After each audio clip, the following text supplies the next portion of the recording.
Son nom sonne toujours comme une référence incontestable du manga et de l'animation, presque 30 ans après sa disparition.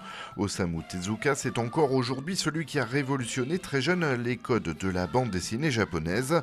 Parmi les références les plus célèbres sur l'Hexagone, Astro le petit robot, Princesse Saphir, Le Roi Léo ou Blackjack, un échantillon d'une carrière prolifique retracée dans une rétrospective montée dans le cadre du Festival international de la bande dessinée d'Angoulême cette année.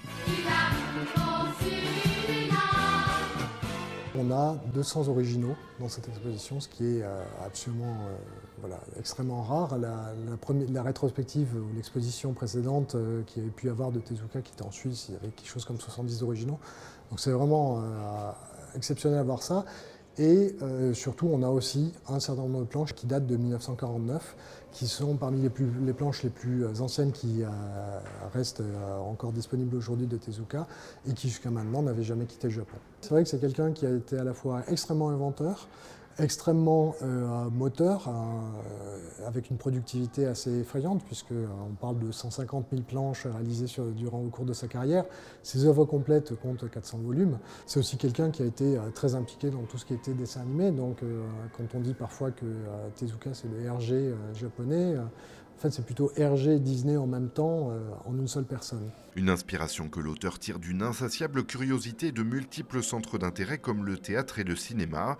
En plus de son dessin au style très expressif et caractérisé par un trait à la fois clair et précis, il se démarque grâce à un premier grand succès en 1947 avec un manga long format intitulé La Nouvelle Île au Trésor, les prémices de l'ère du story manga, un modèle pour toute une génération. Avant, on était sur des choses qui étaient plus 16-32 pages. Là, on a un petit livre qui fait à peu près 200 pages. Donc, c'est conséquent, ça représentait un risque. Et en 84, il va se faire plaisir en réinventant, de mémoire, dit-il, la version qu'il aurait aimé sortir, dans laquelle on sent aussi toute la maîtrise de 40 ans de carrière. Et de ses premiers dessins dès le plus jeune âge jusqu'au sommet de son art, Tezuka se sera essayé à tous les styles, de la science-fiction aux ouvrages historiques, en passant par la religion, l'univers scientifique ou la philosophie. Une vision et des messages humanistes qu'il va faire évoluer sans cesse pour se perfectionner. Au milieu des années 1960, Tezuka a 20 ans de carrière derrière lui. Il y a une nouvelle génération qui arrive, qui pousse derrière. On le respecte. On a créé un prix à son nom, mais d'une certaine manière, il fait partie du passé. Et Tezuka déteste ça. Il déteste être has-been, il a toujours envie d'être à l'avant-garde.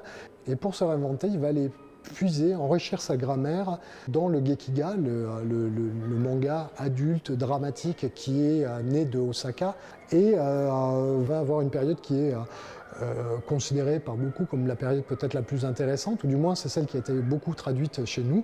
Une période riche en œuvres plus profondes avec des titres comme Kirito, Ayako, Les Trois Adolphes et un aboutissement avec Blackjack qui marque définitivement son renouveau.